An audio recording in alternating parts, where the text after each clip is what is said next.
Okay. आज जो हमारा टॉपिक है हम डिस्कस कर रहे हैं अपना है वो retiral benefits like gratuity and leave encashment.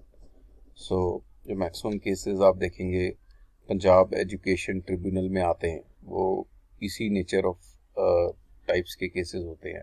So जो सेटल्ड लॉ है वो मैं आपको बता रहा हूँ आज इस टॉपिक पे, जजमेंट से ही कोट कर रहा हूँ बिकॉज ये जजमेंट्स बड़ी रेलिवेंट रहती हैं, क्योंकि टाइम एंड अगेन जो कोर्ट्स हैं वो जो लॉ लेड डाउन है उसी को बार बार डिस्कस करते हैं और उन्हीं के बेसिस पे जजमेंट्स देते हैं।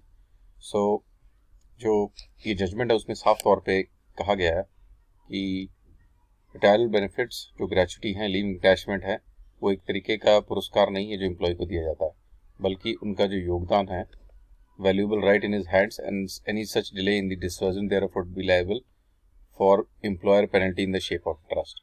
So ये किसी भी तरीके से अगर डिले होता है इन सब चीज़ों को देने के लिए, उसके लिए एम्प्लॉयर लायबल है इंटरेस्ट के साथ ब्याज समेत उसको देने के लिए।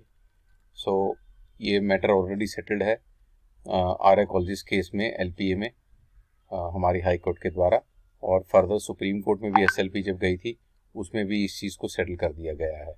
Anglo Sanskriti high school of Khanna holding the leave encashment is a part of salary and therefore the liability of state as a part of its granted policy.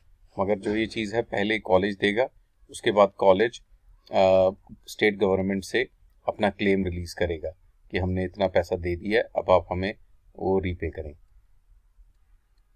To the extent of 95% of the physical budget of the colleges. So बहुत ही relevant judgement है। I thought आप लोगों के पता होना चाहिए इसलिए। So I keep bringing judgments like this. Thank you.